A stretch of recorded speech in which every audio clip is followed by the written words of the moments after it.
반갑습니다. 타임 레버리지. 시간을 들여 막대한 수익으로 치워낸다.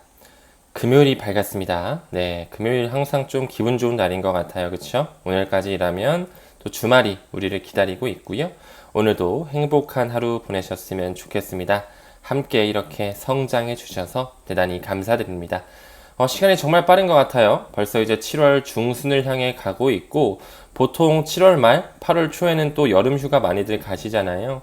여러분들께서도 뭐 직장 생활 하시고 자영업 하시는 분들 정말 많으신데, 가끔씩은 좀 맛있는 것도 먹고, 바닷가에 가서 생각 정리도 좀 하시고, 힐링도 하는 시간도 굉장히 많이 필요하니까, 건강 항상 잘 챙기시면서 투자 꾸준하게 좀 이어가셨으면 좋겠습니다. 그럼 오늘도 천천히 시작을 해볼게요. 지금 현재 차트적 패턴이 좀 나오고 있는데, 우리가 항상 뭐 차트를 분석해가지고 지금 현재는 어떤 차트의 모습이 보여지고 있다, 이런 거를 맹신하기까지는 좀 그렇지만 참고해 볼 필요는 충분히 있다. 지금 현재 이 헤드 앤 숄더라고 하는 패턴이 거꾸로 뒤집힌 역 헤드 앤 숄더, 리버스 헤드 앤 숄더의 패턴이 보여지고 있으면서 이제 슬슬 이 노란색의 모습처럼 올라갈 준비를 하고 있는 베어 트랩의 끝단의 모습으로 좀 사료가 되어지거든요. 뭐 시장이 앞으로 바로 올릴지 조금 더 지지부진한 모습을 보이다가 올릴진 모르겠지만, 우리가 뭐 한두 달 안에 가지고 있는 모든 코인을 매도하고 시장을 떠나갈 건 아니기 때문에 조금 더 중장기적인 비전을 바라보고 투자를 하고 있기 때문에, 그 관점에서 미루어 본다면 지금 현재는 굉장히 줍줍하기 좋은 기회의 시기라는 것 말씀드리고 넘어가겠습니다. 특히나 이 XRP 차트를 봤을 때 지금 현재 정말 폭발이 이를 수 있는 이 시기가 반복됐다라고 제가 말씀을 드렸죠. 6년이 넘는 시간 동안 에너지를 응축시켜 왔습니다. 이제 삼각 패턴이 모두 하나로 수렴이 되면서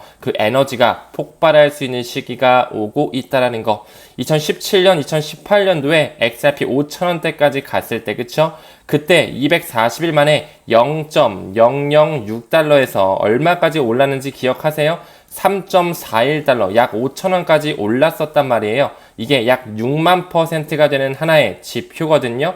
정말 그동안 눌러왔던 이 폭발력이 다시 한번 연출될 수 있는 시기가 머지 않았다라는 걸 미루어 보았을 때 굉장히 좀 기대가 되는 순간에 직면에 있다라는 말씀을 드리고 싶습니다. 어느 날 아침에 일어났는데 XRP 가격이 폭발해 있다라고 한다면 너무 놀랄 필요는 없을 것 같아요. 지금까지 소송을 통해서 계속적으로 눌러왔던 그 에너지가 이제 막 분출될 시기니까요. 에그라 크립토님의 트위터를 보더라도 차트를 굉장히 분석을 조밀조밀하게 해놨는데, 이제 점점 폭등할 수 있는 하나의 지표가 다가와지고 있다라는 것이겠죠? 참고만 좀 해주시면 좋을 것 같고요. 우리는 턴키로 좀 보면서 3분기를 기다린다, 3분기를 여유있게 모아간다라는 그런 스탠스로 시장을 바라봐 주시면 좋을 것 같습니다. 그 부분의 일환으로 한 분석가는 비트코인의 그 암호화폐의 강세장이 9월부터 시작될 수 있다라고 이야기하고 있어요. 뭐 그래봤자 7, 8, 9월 3분기에 불과하잖아요. 그쵸?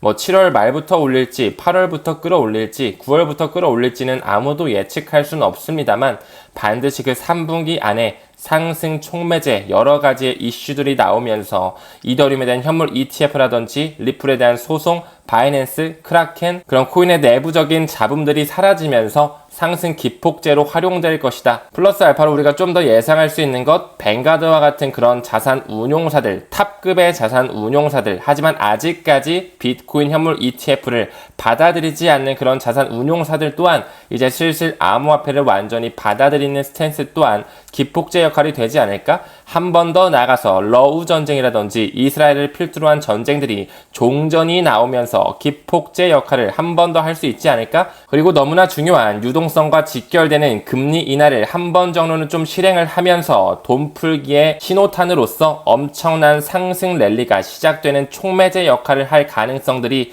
너무나 많이 있기 때문에 우리는 천천히 기다리면서 7, 8, 9월 하나로 좀 턴키로 여유 있게 봐주셨으면 좋겠습니다. 그래봤자 3개월, 7, 8, 9월이니까요. 다음 기사 봤을 때 바이든 행정부와 연관된 그런 고위급 인사들과 암호화폐 업계 대표들이 원탁 회의를 했습니다. 굉장히 눈여겨볼 필요가 있는 하나의 컨퍼런스라고 또 볼 수가 있겠죠. 그 부분의 일환으로 리플의 CEO 브래드 갈링하우스가 어떻게 참석을 했을까? 참 상식적으로 말이 안 되는 것 같지 않으세요? SEC로 그렇게 눌림 당하면서 법적 소송에 당하고 있는 그 회사가 어떻게 여기에 참석을 할 수 있을까? 말에 어폐가 있다라고 생각을 하셔야 됩니다. 상식적이지 않은 일들이 미국에서는 현재 일어나고 있습니다. 우리는 반드시 코어를 잡으면서 이 회사에 대해 집중 분석할 필요가 있겠죠? 누가 참석했는지 다시 한번 좀 봤어요. 회의에 참석한 27명 중에 주목할 만한 참가 인원 잠깐 좀 보고 가면요. 미국의 억만장자 마크 쿠반을 필두로 해서 이 코인베이스의 최고 법무 책임자도 왔고요. 리플의 CEO 브래드 갈링하우스 왔고요. 그뿐만 아니라 이 스텔라 재단의 CEO도 참석을 해 있네요. 더 나아가서 테더와 직접적으로 연관성을 가지고 있는 아이파이낸스의 대주주로 있는 이 갤럭시 디지털의 CEO 마이크 노보그라츠도 참석을 했습니다. 왜 여기에 리플과 스텔라 재단의 CEO들이 참석을 했을까? 과거부터 말씀드린 것처럼 그들은 예전서부터 리플과 스텔라를 통해 금융 시스템을 송두리째 바꿀 계획을 하고 있었다라는 것, 이제 슬슬 퍼즐이 맞춰지면서 대중들에게 브로드캐스팅 될 날이 머지 않았음이 좀 시사되는 것 같습니다. 최근에 나스닥이라든지 S&P 500은 고공행진을 했지만 코인은 내부적인 악재를 통해 조금 지지부진한 흐름을 보여줬죠. 지금 현재도 아직까지 미온적인 상승과 하강, 재미없는 장세가 좀 이어지고 있는데요. 그렇죠? 내부적인 악재 뭐가 있었죠? 독일 정부의 매도 압력, 마운트 곡스, FTX의 파산, 채굴자들의 매도 계속적으로 있으면서 개미들에게는 퍼드로서 작용이 됐습니다. 이런 팩트를 통해서 정말로 그들이 팔아 제낀 건 어느 정도 맞지만 기사를 더 무시무시하게 내면서 개미들이 유유히 떠나갔던 이력이 계속적으로 있었던 것이죠. 하지만 그 기관들은 꾸준하게 축적하면서 바이더딥 하고 있다는 사실을 절대 잊어서는 안 된다라고 말씀을 드렸죠. 이 비트코인의 연구 보유자라고 할 수 있는 그 세력들은요, 지난 한 달 동안 85,000개가 넘는 비트코인을 축적했다라는 것, 그들끼리의 손바꿈이 있었고요. 개미 털기, 개미들이 버리고 간 코인들을 그들이 모두 다 흡수했다라는 것 다시 한번 인지할 필요가 있습니다. 다음 기사 봤을 때 도널드 트럼프 나오면서 이제 이번 달 25일부터 27일에 이 비트코인 컨퍼런스가 있거든요. 슬슬 미국에서도 비트코인을 받아들이는 그런 입장을 표명하는 하나의 행사가 있단 말이죠. 거기서 이 도널드 트럼프가 실제적으로 연설을 할 예정이다. 이제 대통령 후보로서 친암호화폐 크립토 프레지던트를 완전히 자처할 수 있는 하나의 이슈를 만들어 대겠죠. 그러면서 점점 도널드 트럼프가 대선에서 조금 더 유리한 포지션을 가져갈 수 있는 토대가 되지 않을까, 이런 생각 또한 드네요. 바이든도 가만히 있지는 않을 것입니다. 어느 한순간에 180도로 태세 전환이 일어날 수 있다는 것 항상 염두에 두자라고 말씀드렸죠.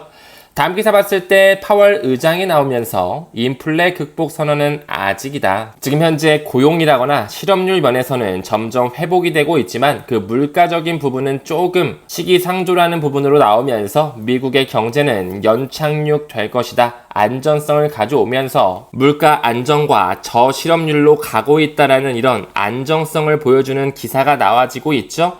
그들은 대통령 선거 전에 실질적으로 유동성을 더욱더 풀어 제끼면서 미국 경제가 안전하다라고 대중들에게 또 인식을 심어댈 수 있도록 지표를 핸들링해 될 것입니다. 그래야 바이든 행정부도 다시 한번 표심을 얻을 수 있을 테니까요. 하지만 우리는 그때를 포착해서 암호화폐에 이제 정말 큰 신호탄 알트 시즌의 시작이라는 것을 정렬적으로 알 필요가 있겠죠. 그렇기 때문에 이제 머지않은 시점에 CPI 지수, PPI 지수 이런 지표들을 또 내놓으면서 뭔가 미국 경제가 잘 돌아가고 있다라는 식의 분위기를 연출하겠죠. 그러면서 미국의 국채를 바이백하는 것, 영래포의 잔고가 점점 줄어드는 것뿐만 아니라 9월달 정도에는 실질적으로 금리를 한번 낮추면서 유동성을 푼다, 돈을 푼다라는 것, 경제를 강제로 리바이벌 시키게 될 것입니다.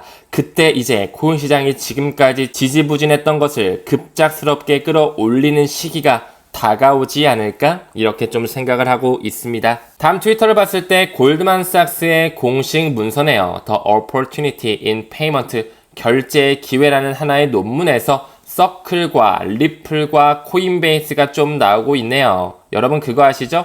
이 세 가지 회사 모두 뿌리가 하나로 연결돼 있으면서 그들이 지금 현재 대통령의 선거 그 후보자들에게 합법적으로 로비를 하고 있다라는 것, 그들이 서클, 리플, 코인베이스 쪽에 유리하도록 돈을 퍼붓고 있습니다. 이 뒷배에는 세상을 움켜쥐고 있는, 미국의 국가를 움켜쥐고 있는 그 빅4 자산 운용사들이 숨어져 있다라는 사실을 반드시 인지하셔야겠죠. 다음 기사 봤을 때 최근에 IXO 2024가 이 토큰 포스트 통해서 열렸더라고요. 유튜버 타임 레버리지라는 친구가 있습니다. 리플 빅뱅에 대해 기대하라고 이렇게 좀 연설을 하고 있는데요. 잠깐 좀 읽어갈 필요가 있어 보여요. 이 타임 레버리지라는 유튜버는 리플 유튜버를 하면서 리플뿐만 아니라 뭐 비트코인이라든지 이더리움과 같은 그런 메이저 알트코인, 기관의 채택을 받은 검증된 코인을 분석하면서 투자를 이어나가고 있다라고 소개했다라고 하네요.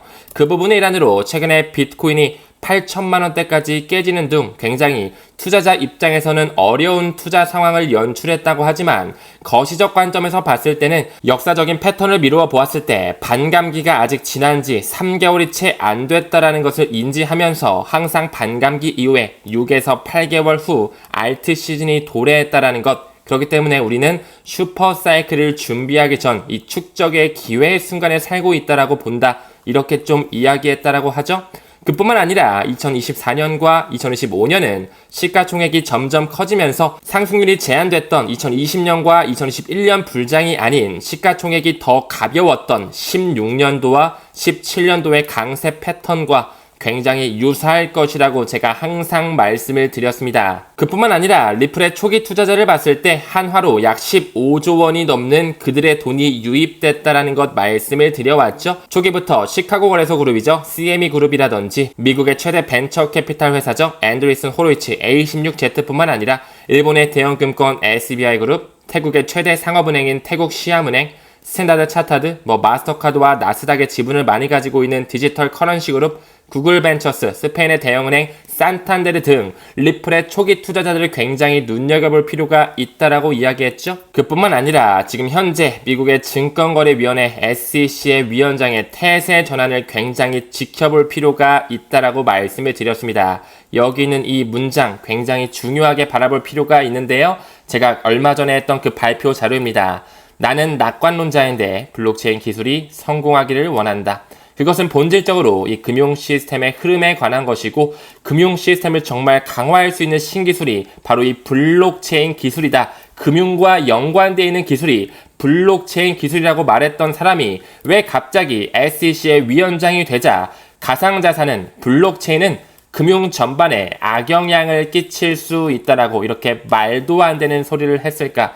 이 얘기를 누가 했냐고요? 바로 이 게리 겐슬러라는 사람이 미국에서 MIT 슬론 경영대학원 그 교수였을 때 암호화폐에 대해서 강의하는 시절에 똑같이 이렇게 말했던 이야기입니다. 여기도 나오죠? 나는 낙관론자인데 블록체인 기술을 성공하길 원하고, 이것은 금융 시스템을 정말 강화할 수 있는 신기술이라고 말했던 이 게리 겐슬러가 왜 갑자기 SEC에 들어와서 금융 전반에 악영향을 끼칠 수 있다라고 했을까? 분명히 MIT 슬론 경영대학원에서는 과거 암호화폐 75%가 증권이 아니라고 했던 사람이 왜 SEC의 위원장이 되자마자 우리는 더 이상 암호화폐, 이런 디지털 통화가 필요 없다라는 저승사자의 위치에 갔는지 여러분은 아직까지도 음모론이라고 생각을 하시나요? 이 문어 대가리라고 불리는 게리 겐슬러는 그들의 하나의 꼭두각시일 뿐이다. 그들이 이 쇼를 만드는 부분에, 자작극을 펼치는 부분에 역할을 대신하는 것뿐, 원래 그가 블록체인 암호화폐를 생각하는 것은 이 금융 시스템을 강화할 수 있는 신기술이라는 이 코어를 절대 잊어서는 안 됩니다. 리플 XRP가 그 금융 시스템 완전히 송두리째 바꿀 수 있는 새로운 기술이라는 것, 저는 믿어 의심치 않습니다. 정말 소름이 돋더라고요. 제가 강연에서 이야기했던 것을 일목요연하게 정리해서 그대로 기사화를 시켰다라는 게 너무나 신기했습니다. 우리는 반드시 리플에 대해서 공부하면서 가치 투자를 해야 되고요. 이 밖에 비트와 이더리움을 필두로 한 체인링크, 폴카닷, 에이다, 지캐시, 그리고 파일코인, 이런 코인들에 집중을 하면서 미래 실생활에 사용될 수밖에 없는 이런 토큰들에 주목할 필요가 있다. 가치 투자를 할 필요가 있다라고 강조를 드리고 싶습니다. 앞으로 나올 책 리플 빅뱅 또한 기대해 주셔도 좋습니다. 다음 트위터를 봤을 때 올해 10월달 10월 중순쯤에 마이애미에서 리플의 스웰 행사가 열립니다. 리플의 연례 행사라고 제가 말씀을 드렸죠. 과거부터 그들은 1년에 한 번씩 고위급 인사들을 모시면서 미래 가치의 인터넷을 하기 위한 그들끼리의 컨퍼런스를 진행했다라고 말씀을 드렸는데요. 올해는 마이애미에서 진행이 될 예정입니다. 과거부터 벤 버냉키 연준의 전 의장과 WWW 그 인터넷을 창시했던 팀 버너스-리가 연사로 참석했던 이력이 있었다라는 것과 미국의 42대 대통령 빌 클린턴 또한 참석했던 이력이 있다라고 말씀을 드렸죠.